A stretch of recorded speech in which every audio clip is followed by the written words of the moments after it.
Bonjour à toutes, bonjour à tous, salut, c'est Raphaël, j'espère que tout le monde va bien, bienvenue dans cette vidéo. Vous avez vu, je garde les bonnes habitudes, je recommence les lives pour la deuxième semaine consécutive et ça ne va pas s'arrêter, j'ai décidé de continuer. Voilà, donc c'est cool, donc j'espère que tout le monde va bien, j'espère que vous avez passé un bon week-end, que vous avez bien bossé si vous étiez en presta, que vous êtes bien reposé, si vous avez profité de votre week-end, si vous êtes détendu, peut-être que vous êtes en train de préparer déjà Halloween, que ce soit au niveau pro ou à la maison, au niveau perso, si vous avez des gosses et que vous êtes en train de tout mettre en branle-bas de combat à la maison avec les toiles d'araignée, tout ça. Quoi qu'il en soit, je vous souhaite le bienvenu dans cette vidéo. Aujourd'hui, on va parler de la philosophie je vais pas dire alors, c'est marrant parce qu'en France, quand on parle du mot winner, quand on parle de réussite, quand on parle de devenir numéro un, quand on parle de se surpasser, etc., c'est mal vu parce que il y a beaucoup de gens qui disent que vous êtes prétentieux, alors qu'en fait, vous avez juste de l'ambition. Parce qu'en fait, ce que beaucoup de gens voient dans votre prétention, ce qui en fait n'est pas de la prétention forcément, c'est juste d'une extrême détermination à réussir. Et ce que les gens voient dans votre extrême détermination à réussir, c'est leur incapacité à sortir les doigts de leur putain de cul et à essayer de faire le quart du dixième de ce que vous faites. Voilà, ça c'est la réalité, c'est la vérité vraie en France. D'accord ? Voilà, donc ça c'est dit, ça y est, salut les gars, la vidéo est finie, c'est le message que je voulais vous passer. Non, je plaisante. On va développer un petit peu et je vais vous parler un petit peu de ma vision parce que c'est vrai que salut à tous, Will, Sébastien, David, Raymond, Steve, tout le monde est là, super, génial. On a les Français, on a la Nouvelle-Calédonie, on a non, la Suisse c'est pas là encore, on a la Belgique, bon bah c'est génial. Bon bah salut à tous. Alors, dans cette vidéo, j'ai envie de vous parler de leadership.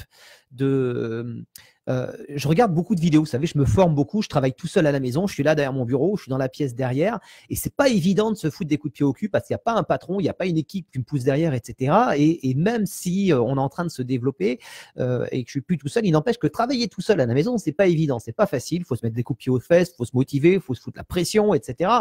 Et on est tous d'accord sur le fait que quand on bosse, la meilleure chose pour nous faire avancer, c'est un bon coup de pied au cul, c'est un bon coup de pression. Et moins on a de temps, et plus on est dos au mur, et plus on a faim, et plus on va se bouger le cul, et plus on va avoir des résultats. C'est la nature humaine. C'est comme ça.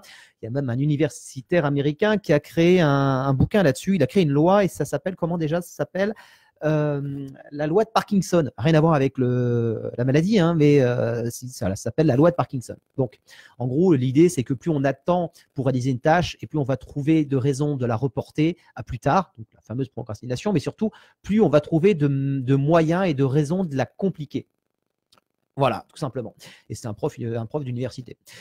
Dans cette vidéo, je voudrais vous parler de leadership. C'est une vidéo de motivation, c'est une vidéo entrepreneuriale pour les entrepreneurs, pour ceux qui veulent aller de l'avant, pour ceux qui ne se contentent pas de la médiocrité, pour ceux qui n'ont pas envie de vivre sur leurs acquis, pour ceux qui font les choses pour les bonnes raisons, et pour ceux qui acceptent de se regarder dans le miroir et acceptent de répondre, surtout aux autres, en disant écoute, ouais, je suis pas prétentieux, mais si, peut-être quand même, ouais, parce que j'ai une extrême détermination et je suis désolé si ça t'emmerde, mais moi, ma vie, c'est ça. Moi, j'ai envie de m'éclater et je m'éclate dans le dépassement de moi-même, pas dans le fait de dépasser les autres, quelque part, mais c'est quand on dépasse les autres, finalement, on se dépasse soi-même, mais on peut pas dépasser les autres si on se dépasse pas soi-même chaque jour. Enfin, alors, on va pas rentrer dans de la philosophie à deux balles, mais voilà. Et je me rends compte en regardant, parce que moi, pour me foutre des coups de pied au cul tous les jours, pour me motiver, etc., je regarde des vidéos comme celles que je suis en train de faire, en fait. Sauf que je regarde des vidéos d'autres mecs et je synthétise un petit peu tout ça et je vous fais partager tout ça dans mes vidéos et je digère et je me sers en même temps de tout ça, moi, pour me filer d'énergie. Voilà. Et donc, je me rends compte que finalement, je me trouve un point commun. Ouh, j'ai failli renverser mon café sur. Il est bien brûlant en plus. Je me trouve un point commun avec tous ces mecs-là, des vidéos que je regarde, qui est en fait le fait que je pense que je suis un grand, je regarde en même temps, j'ai des trucs. Je pense que je suis un grand malade de la détermination. Je pense que ce qui me caractérise le plus, finalement, j'en parlais avec quelqu'un ce week-end, c'est ma force de conviction. Je suis extrêmement convaincu, je suis absolument déterminé, absolument convaincu par ce que je fais et par la finalité de ce que je réalise, de ce que je vais réaliser et de la route, du chemin sur lequel je suis et de l'aboutissement qui va être. Et je pense que finalement, c'est ça qui caractérise, je le vois dans pas mal d'écrits, de bouquins et de vidéos d'autres mecs que je regarde, et j'en regarde plein, Je passe même 3/4 de ma journée à ça, tout en bossant. J'ai toujours mes écouteurs sur les oreilles. Bah ouais, j'ai paumé mes ears, là, mes trucs. Il faudrait que j'en rachète, c'est vachement bien ce truc-là. Enfin, c'est pas le moment, je vais attendre un peu. Et du coup, on a suffisamment de trucs dans lesquels on investit en ce moment. Et donc, du coup, je voulais vous dire que je pense que ce qui caractérise les gens qui réussissent et qui tendent vers la réussite, les gens qui se dépassent, les gens qui innovent, voyez, pas ceux qui subissent, pas les suiveurs, les créateurs. Je pense que ce qui caractérise vraiment ces gens-là, je pense que c'est vraiment une extrême détermination. Voilà. Donc, je vais reprendre une anecdote que j'ai entendue dans une vidéo. Alors, j'ai vu un post. Pourquoi j'ai pris le thème de cette vidéo? Parce que j'ai vu un post de quelqu'un qui demandait comment devenir meilleur que les autres, en gros, comment se différencier, tout ça, etc. Et je vais apporter je ne sais même plus de qui elle était, je ne sais même plus sur quelle page, quel groupe c'était, et je ne sais même plus qui en avait parlé. Donc, je vais vous parler de ça. Donc, pour vous dire que c'est un conférencier qui est assez connu, je ne sais plus de quel pays il est d'ailleurs, qui dit qui fait sa conférence. Il fait sa conférence et il dit voilà, il dit que en fait, il raconte l'histoire d'un gars de chez Ferrari qui lui raconte comment ils font eux pour être premier. Parce que ce gars-là, dans sa conférence, il dit bah, pour être premier, il faut s'inspirer des meilleurs. Et le gars lui dit bah non. Comment ça? Bah non. Bah non, dans ce cas-là, vous serez toujours le deuxième, vous ne serez jamais le meilleur. Vous serez toujours le deuxième, vous ne serez jamais le premier. Et c'est tout à fait logique. Si vous serez toujours qu'une sous-version de la personne que vous suivez. Si vous êtes un suiveur, vous serez toujours une sous-version du leader. Vous ne pouvez pas devenir un suiveur, vous ne pouvez pas devenir un leader en suivant des leaders. Ce n'est pas possible. Vous serez toujours un sous-leader, vous serez toujours une sous-version. D'accord? Donc, la seule solution, c'est de faire quelque chose de soit de complètement différent, donc la fameuse polarisation dont je vous parle dans pas mal de mes vidéos. C'est-à-dire que là où tout le monde part à droite, bah, vous partez à gauche. Voilà. Ou alors d'anticiper sur l'avenir. C'est-à-dire vraiment ce qu'on appelle l'innovation. Et ce gars, il dit, voilà, il donne une recette magique. Et moi, je l'ai toujours appliquée. Cette recette-là, je ne la connaissais pas avant, mais je l'ai toujours appliquée en fait dans tout ce que j'ai fait jusqu'à présent, simplement par plaisir perso. Et je me rends compte finalement que c'est peut-être ça qui fait que bah, j'ai réussi à avoir des résultats assez sympas dans plusieurs de mes domaines. Et donc cette recette, elle est la suivante. Et le gars de chez Ferrari raconte et dit, en fait, c'est pas compliqué. Nous, on regarde pas les meilleurs, on est les meilleurs. Mais pour rester les meilleurs, ben, il dit, vous voyez la voiture, la Ferrari, là, on la prend, on la démonte en toutes petites pièces. Les toutes petites, les petites pièces, on les démonte, et on n'obtient que les petites pièces qu'on ne peut plus démonter. D'accord? Et pour chacune de ces petites pièces, on regarde qui est le meilleur dans le monde pour faire cette petite pièce. D'accord? Et cette petite pièce qui est faite par les meilleurs, on va imaginer ce que ces meilleurs-là feront dans 10 ans. Qu'est-ce qu'ils auront inventé? Aujourd'hui, ils ont sorti ça. C'est ça le meilleur, le meilleur du meilleur dans cette pièce-là, dans cette fonction, dans ce matériau-là, c'est ça. Qu'est-ce qu'ils vont nous sortir dans 10 ans? Et on essaie d'imaginer ce qu'ils vont sortir dans 10 ans. Et on le fait pour des milliers de pièces. Donc voilà pourquoi ils ont un succès qui est phénoménal.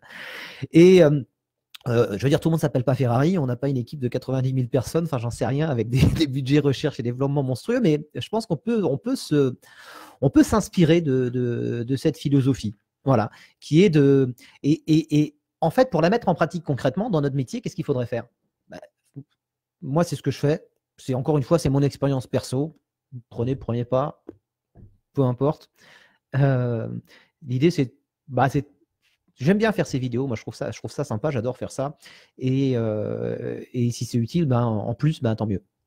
Donc, et puis aussi, pour vous placer mes produits, forcément, parce que je vais vous parler un petit peu du package de formation que j'ai mis, que je vends 197 balles au lieu de 1600, dans laquelle vous avez 50 heures de formation. Et il y a une nouvelle, c'est-à-dire que si vous les avez toutes achetées, il y en a une autre dedans que vous n'avez pas suivie, d'accord, qui est une grosse en plus, d'accord. Bon, parenthèse étant faite. Moi, je vais vous donner mon truc. Moi, j'imagine, en fait. Je suis dans l'imaginaire, c'est-à-dire que je me fais des films. C'est-à-dire que, par exemple, je vais vous donner un exemple. Les façades DJ. Il y a un gars qui, à un moment donné, où il y en a plusieurs qui sont mis à faire des façades en lycra, qui ont innové. C'était génial parce qu'à force de voir des lycras dans les salles, ils se sont dit, nous, on va tendre un lycra bien carré devant le truc. Et ils se sont dit, c'est génial, c'est super, ils ont innové. Mais très très vite, ils ont été copiés. Il y a plein de mecs qui ont fait la même chose. Bah, ils ont inspiré plein de gens ou d'autres gens qui ont eu la même idée au même moment, étonnamment. Et du coup, bah, ça a fleuri partout et c'est devenu la norme. Donc aujourd'hui, c'est plus du tout une innovation. Après, il y a ceux qui se sont dit, tiens, moi, je vais mettre des lumières derrière. Après, il y a ceux qui se sont dit, tiens, moi, je vais mettre de la vidéo. J'ai vu qu'il y avait un marchand chinois qui vend des écrans. Le mec, il est sur Facebook, je ne sais plus quelle page Facebook c'est. Le mec, il fait des écrans LED. Enfin, la boîte fait des écrans LED. Et ils font des devantures de DJ en LED avec des formes un petit peu hexagonales. Tout ça, c'est une tuerie, leur truc. C'est une tuerie. C'est une vraie tuerie. D'accord? Bon, alors la question, c'est quoi finalement si moi, je devais faire une façade de DJ innovante, qu'est-ce que je ferais? Quelle est la technologie de demain? La technologie de demain, c'est quoi? C'est les hologrammes. C'est la suite. C'est ce qui est en train d'arriver, qu'on ne maîtrise pas encore. Ça coûte une blinde. Vous savez, les espèces de trucs qui tournent partout, qui permettent de projeter des objets. On a l'impression que ça tourne, etc. Vous pouvez déplacer. C'est un truc génial. D'accord? Ça coûte une blinde. Je crois qu'il y en a pour 2000 euros, 3000 euros pièce. On en trouve des plus petits à partir de 1000 balles ou 600 balles, je ne sais plus. Ça tient plutôt du gadget. Mais peut-être que l'avenir, peut-être que l'avenir, c'est ça. Peut-être que l'avenir, c'est ça. Peut-être que l'avenir, c'est de se dire que d'aller voir dans les nouvelles technologies qui ne sont pas encore à la portée de tous et de voir comment on peut les détourner pour s'en servir pour ce truc-là, par exemple. C'est de se dire quelle est aujourd'hui la meilleure techno qui existe. La meilleure techno qui existe, c'est ces trucs-là de, je sais plus, j'ai perdu le mot là, ça y est. Voilà. Et comment on peut l'appliquer sur les façades de DJ et voilà. Donc l'idée c'était de se projeter, de se faire un film et de se faire un film de science-fiction. Voilà, c'est ça. En gros, imaginez, vous êtes dans un film de science-fiction. D'accord, on va regarder un film de science-fiction qui a lieu 50 ans dans le futur ou 10 ans dans le futur, et il y a un mariage, et il y a un DJ animateur de soirée qui est là, et le gars, attendez, excusez-moi, et il y a un DJ animateur de soirée qui est là, on est 10 ans dans le futur, voilà, elle est comment sa régie. En gros, voilà l'idée qu'il faut se poser et ensuite de se dire, ok, mais on n'est pas dans le futur, on est dans le présent. Comment est-ce que je fais pour rendre ça possible? Voilà, c'est tout con, mais moi c'est la manière que j'utilise pour essayer d'innover. Et sur la Blabberbox, c'est ce que l'on fait aussi. On travaille déjà sur des fonctionnalités futures sur la Blabberbox qui ne sont pas pour l'instant réalisables au niveau technologique, au niveau technique. Mais on imagine et on se projette déjà 10 ans dans le futur.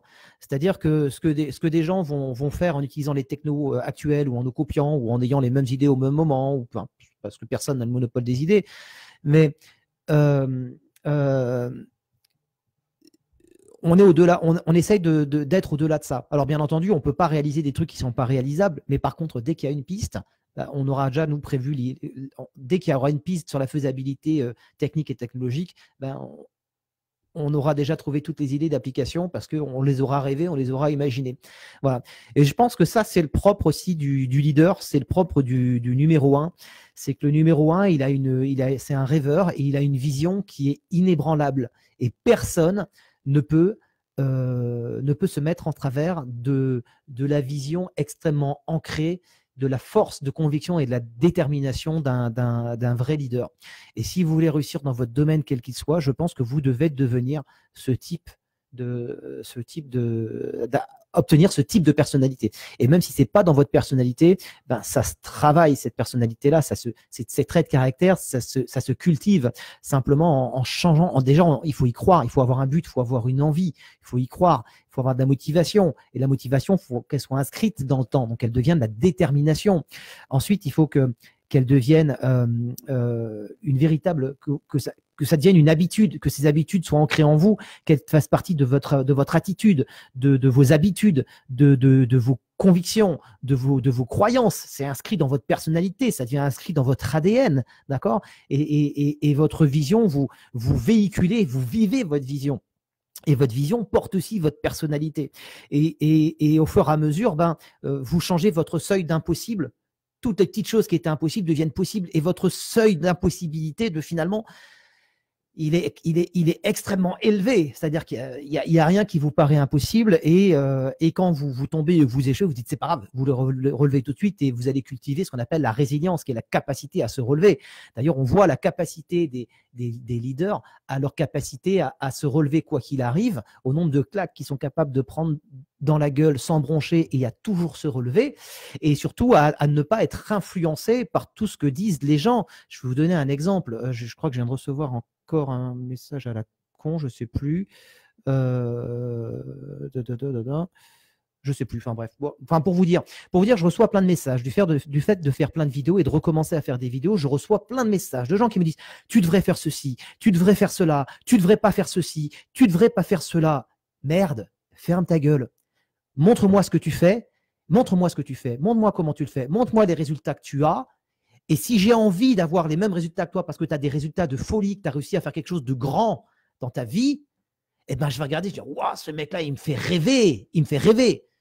Et moi, je vois plutôt des gens qui me font pitié et qui ont des résultats de merde, qui sont en galère pas possible et qui viennent te dire, bah, tu devrais faire ça, tu devrais faire ça. Ouais, si tu veux être en galère comme moi, ben, fais comme moi et tu seras dans les mêmes galères que moi. Voilà, je suis désolé. À un moment donné, il faut devenir, je ne vais pas dire qu'il faut devenir dur, mais à un moment donné, il faut savoir vous préserver. Parce que ce leadership que vous allez réussir à avoir, cette personnalité que vous allez réussir à développer, cette vision, cette croyance, cette résilience, cette conviction que vous allez réussir à développer dans votre personnalité, elle est précieuse. Et elle va faire écho dans le regard de personnes qui n'ont pas ça. Et qui même s'ils ne vous disent pas qu'ils sont jaloux, parce que ce n'est pas forcément de la jalousie, c'est juste qu'ils vont voir au travers de… L'autre est toujours le miroir de soi. Et ce qu'ils vont voir en vous, c'est l'incapacité pour eux à avoir et à être ce que vous êtes. D'accord ? Et plutôt que de s'inspirer de ce que vous êtes, de s'accrocher au wagon derrière et de se dire putain c'est génial, c'est quelqu'un qui m'inspire, je veux réussir, je veux le machin, etc., etc. Ce sont des gens qui vont dire ouais mais tu fais pas ça, tu devrais pas faire ceci, tu devrais pas faire cela, etc. C'est-à-dire que plutôt que de se hisser eux-mêmes par le haut, par leurs propres moyens, voyez, par leur propre force, de travailler sur eux, ils vont démonter ce que vous êtes, c'est-à-dire qu'ils sont là, hein, et ils vont essayer de vous rabaisser vous pour avoir l'impression d'avoir monté, d'être devenu meilleur. En fait, non. Sont juste des gens qui font pitié, qui sont des brêles et qui sont toxiques. Et il y a même des gens à qui vous avez tendu la main une fois, deux fois, trois fois, etc. Et donc, pour vous dire qu'à un moment donné, il faut vous préserver. À un moment donné, il faut vous couper de tout ça. Et je pense que dans tous les grands chefs d'entreprise, dans tous les mecs qui ont réussi, regardez bien, tous les grands leaders sont tous des vrais connards. Je ne vais pas dire que ce sont de vrais connards pour de vrai, mais il y a plein de gens qui les voient comme de vrais connards. Pourquoi ? Parce qu'à un moment donné, ils ont dû se blinder. À un moment donné, ils ont dû se couper du monde. À un moment donné, ils ont dû se mettre en mode grotte. Ils ont dû faire des choix qui n'étaient pas les choix de la collectivité, qui n'étaient pas les choix par rapport à leur entourage, par rapport à ceci, par rapport à cela, mais qui étaient des choix qui étaient inévitables à faire pour suivre et pour poursuivre leur vision et atteindre leur objectif. Et sans ça, ils n'auraient jamais réussi. Et même si en effet, il y a eu des dégâts collatéraux, même si en effet, il y a des mecs qui se sont sentis mal, des gens qui se sentent mal, qui se sentent blessés, qui se sentent ridicules à côté, qui se sentent minimisés, tout ce que vous voulez, ces gens-là, malgré ça, ils ont quand même apporté quelque chose à l'humanité. Parce que je pense qu'aujourd'hui, il y a plein d'années de ça, il y a des dizaines et des dizaines d'années de ça, c'était facile d'innover parce qu'il y avait plein de choses à innover. Il y avait plein de choses à inventer. Les banques faisaient des crédits, les gens n'étaient pas comme ça, la vie était plus simple, était plus facile, il y avait des millions d'opportunités, n'importe qui pouvait démarrer quelque chose facilement. Voilà. Alors, d'une certaine manière, parce que d'aujourd'hui, on peut démarrer d'autres choses beaucoup plus facilement, mais sur d'autres thématiques. D'accord ? Je modère un peu mes propos. Mais ce que je veux vous dire, c'est qu'aujourd'hui, pour réussir, mais il faut être un débile mental, il faut être un psychopathe. D'ailleurs, il y a un mec qui a écrit un bouquin là-dessus qui dit que tous ceux qui ont réussi sont des psychopathes, que tous les gros chefs d'entreprise, que tous les gros leaders, que tous les hommes politiques, etc., qui ont réussi sont tous des psychopathes. Ils ont tous une maladie. Bah, franchement, je comprends. Franchement, je comprends. Parce que, vous voyez, je vais vous donner… allez, je vais prendre mon exemple. Moi, tiens, il y a un chat. Moi, j'ai commencé le piano, le synthé, tout ça, j'avais 8 ans, je crois. Enfin, sérieusement, j'avais 8 ans quand j'ai commencé sérieusement. Je passais toutes mes journées à ça, mais quand je vous dis toutes mes journées, c'est toutes mes journées. J'allais très peu dehors avec les copains. je passais vraiment un temps monstrueux à ça. Après, il y a eu le chant, il y a eu la magie, il y a eu la composition, il y a eu les synthés, il y a eu Cubase qui est arrivé sur Atari 1040 ST. Alors là, c'était fini, c'était mort, on ne voyait plus, je sortais plus de la maison. Je squattais la télé, je le mettais sur la télé. Enfin, voilà. Et j'ai un psychopathe. J'étais, moi, à partir de mes 9, 10, allez, on va dire de mes 10 ans, j'étais un psychopathe, et à partir de mes 12 ans, ça y est, c'était mort. Je savais exactement ce que j'allais faire de ma vie. Et j'en ai 40 le mois prochain. Oh putain, merde, ça y est. Et j'ai jamais douté un seul moment que j'allais réussir. J'ai jamais changé d'avis, j'ai jamais changé de route. Et des claques dans la gueule, j'en ai pris plein. Et plus j'en prends, et plus je me dis, rien à foutre, je m'en fous. Quoi qu'il en soit, j'étais trop loin ou pas assez. Et puis c'est dans mon ADN, et ma vie, elle est riche de ça. C'est ça finalement, enfin, moi, ma réussite, elle est là. C'est la vie que j'ai rêvée, c'est l'épanouissement personnel, c'est le fait de se battre contre soi-même, c'est le dépassement. Enfin, se battre, c'est le dépassement de soi-même. Et c'est le plaisir d'être libre, d'être indépendant, d'être vivant, de ressentir une gamme une palette, une gamme d'émotions, de sensations qui est extrêmement forte, tant dans les succès et la réussite que dans les emmerdes, parce que j'en ai aussi, croyez-moi. Et donc voilà. Et je pense que pour réussir, faut pas avoir peur d'accepter le fait que il faut être un peu débile, il faut être un rêveur. Il faut savoir, pas forcément s'isoler, mais il faut savoir dire merde. Et retenez bien ce proverbe-là. Cette citation-là, moi, elle m'a pas mal marqué aussi. Je suis assez branché citation parce que j'ai des post-it partout. Si vous pouviez voir, c'est un truc de dingue. À force de trop, là voici 2 points, ouvrez les guillemets. À force de trop écouter les conseils des autres, vous pourriez bien finir comme eux. Voilà. Donc, moi, j'écoute les conseils de gens qui m'inspirent. J'écoute les conseils de mes modèles, de mes mentors. Voilà. Et ça ne veut pas dire que je ne fais pas preuve d'humilité envers ceux qui ont des conseils à me donner et qui n'ont pas réalisé le 10e du tiers de ce que j'ai réalisé pour l'instant. Ça ne veut pas dire que je n'accepte pas la critique. Ça ne veut pas dire que. Mais à un moment donné, quand vous êtes très exposé, c'est pas une de temps en temps que vous recevez, parce que quand vous recevez une de temps en temps, ça pose aucun problème. Mais quand vous en recevez à longueur de journée, par des mecs qui sont tous plus forts que vous et qui veulent tous vous apprendre comment faire, mais tu as envie de lui dire, mais si tu savais, parce que là, ce que vous voyez de moi, ce que vous voyez de mon activité, ce que vous voyez des ventes de box, ce que vous voyez des ventes de formation, ce que vous voyez de mes soirées, ce que vous voyez, c'est juste ce que je montre. C'est juste ce que j'accepte de montrer. Vous ne voyez pas tout le reste. Et heureusement, parce que sinon, vous me prendriez vraiment pour un taré. Et il y a des grosses choses qui se mettent en route, de très grosses choses qui se mettent en route. Et moi, je ne me bats pas, je ne fais pas tout ça pour gagner des clopinettes. Je ne fais pas tout ça pour gagner 2 000, 3 000 ou 4 000 euros par mois, même si aujourd'hui, c'est peut-être à peu près ce que je gagne. Mais je ne sais même pas exactement combien je gagne aujourd'hui, pour vous dire. Mais si je me bats pour tout ça, c'est pour 2 raisons. Enfin, pour plusieurs raisons. La première et la principale raison, c'est que j'adore ce que je fais. C'est que je kiffe ce que je fais. Et parce que la réussite, finalement, c'est le Graal, il est dans la quête. Je pense que le Graal, il est en partie dans la quête. Après, quand vous arrivez à toucher votre Graal du doigt, à le prendre, dire, je l'ai, vous prenez un pied d'enfer, ça dure 2 secondes et après c'est fini, c'est mort. Putain, 20 ans. 20 ans, je l'ai, je suis le king of the world. Ça dure 2 secondes. Ça dure 2 secondes. Vous prenez quoi? Vous invitez des potes à bouffer, faites une soirée, vous prenez une burge. Le lendemain, vous êtes là, vous dites, bon, on fait quoi maintenant, les mecs? On va se faire chier là maintenant. Ouais. Vous voyez? Donc, je pense que le Graal, le plaisir du Graal, il est dans la quête. Et je pense que la réussite, elle est dans le plaisir de la quête. Et s'il n'y avait pas d'embûches, s'il n'y avait pas de problème, s'il n'y avait pas d'emmerde, il n'y aurait pas de plaisir dans le fait de profiter des petites réussites qu'il y a. À chaque fois qu'on surpasse tous les jours, vous voyez, on est content. Mais s'il n'y avait pas d'embûches, s'il n'y avait pas de difficultés, s'il n'y avait pas de problème, s'il n'y avait pas de difficultés, s'il n'y avait pas d'embûches, bah, il n'y aurait pas ce contraste, cette échelle de plaisir. C'est-à-dire que ce serait une espèce de plaisir linéaire, donc quelque part, ce plaisir linéaire deviendrait une normalité. C'est comme les gens qui sont pétés de thunes et qui peuvent s'offrir tout ce qu'ils veulent. Il y a une nouvelle Lamborghini qui sort, qui coûte, je sais pas moi, admettons 400 000, 500 000 euros. Les mecs, ils vont se l'acheter, ils vont se faire plaisir 2 minutes en la conduisant. Vous dites, ouais, bon, bah, c'est cool, c'est génial, c'est top. Ça dure 2 minutes. Vous voyez, c'est d'un banal, quoi. C'est d'une banalité affligeante. Partir en vacances, pour eux, vivre la moitié de l'année dans un endroit de rêve, etc. Mais les endroits de rêve sur la planète, ils les connaissent tous, ils les ont tous déjà faits. Vous voyez? Donc, à un moment donné, il y a une espèce de frustration, etc. Et la seule frustration dans laquelle vous ne tomberez jamais, c'est en travaillant sur vous-même. Parce que en apprenant et en continuant à vous dépasser. Parce que là, vous pouvez creuser. C'est un puits, le développement personnel, la culture de soi, l'accomplissement personnel, c'est un puits sans fin, quoi. Vous toucherez jamais le fond, quoi. Vous arriverez toujours à trouver votre bonheur, votre énergie, et vous arriverez toujours à kiffer votre vie de cette manière-là. Et ça, vous pouvez pas le faire en vivant dans la peau des autres.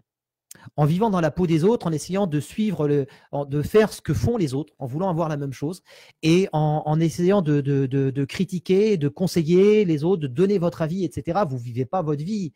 Vous vivez une illusion. C'est une illusion de la vie que vous vivez en faisant ça.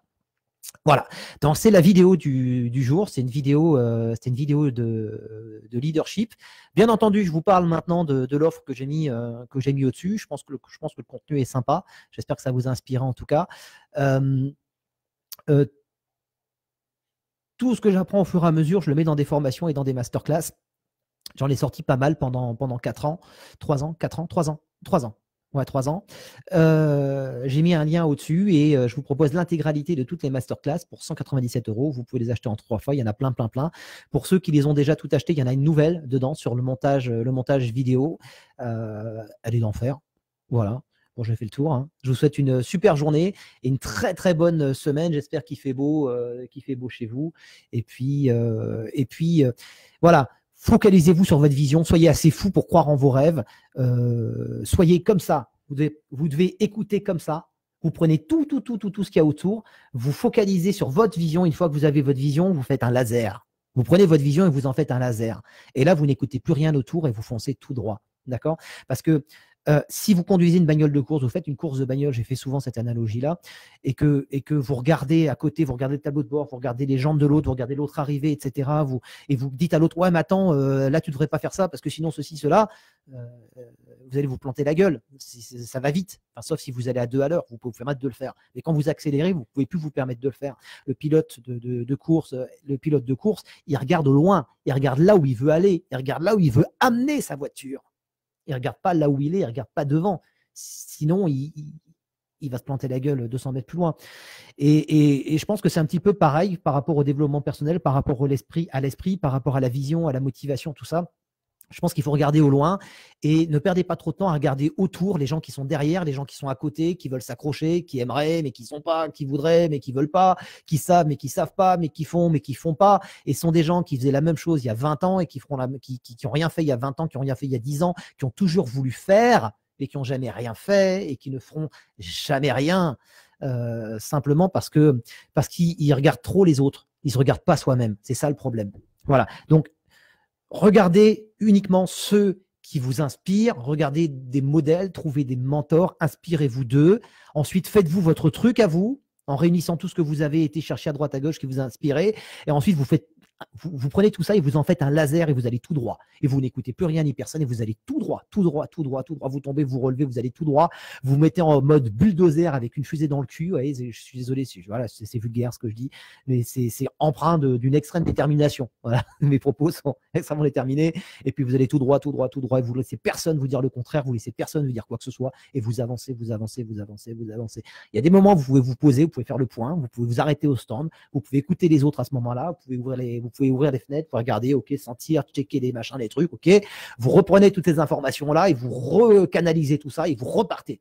Mais pendant que vous partez, pendant que vous êtes en mode laser, pendant que vous êtes à 300 km/h, vous pouvez pas vous permettre de regarder par la fenêtre, de vous remaquiller ou de faire ceci ou d'écouter les autres ou les machins ou de faire plaisir à tout le monde. Non, dans ce moment-là, vous êtes à fond.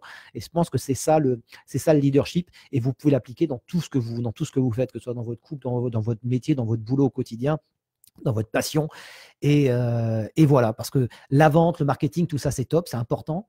Mais toutes ces choses-là que vous allez apprendre, vous allez les mettre dans un bocal, ces connaissances, vous allez les mettre en vous. Mais si vous n'êtes pas prêt à recevoir toutes ces choses-là, c'est comme essayer de remplir une passoire, ça servira à rien. Voilà, c'est l'intérêt du développement personnel. D'ailleurs, Einstein disait, quand un problème est insolvable, enfin en gros, c'est pas au mot à mot, mais le seul moyen de le résoudre, c'est de se dire, est-ce que finalement, est-ce que finalement le vrai problème, ce serait pas autre chose? C'est de s'élever à un niveau de conscience, de perception complètement différent. Et si en fait, pour réussir dans votre métier de DJ animateur de soirée, dans votre passion, etc., et si finalement il fallait pas devenir quelqu'un d'autre. Voilà. Et vous former à devenir quelqu'un d'autre. Voilà. Bon, c'est la fin de cette vidéo. Je vous souhaite une très très bonne journée. À très bientôt. Salut, ciao. Pour ceux qui veulent suivre les masterclass, toutes les masterclass, il y a l'intégralité de tout le catalogue pour 197 €. Vous pouvez payer en 3 fois. Allez, très bientôt. Salut, ciao.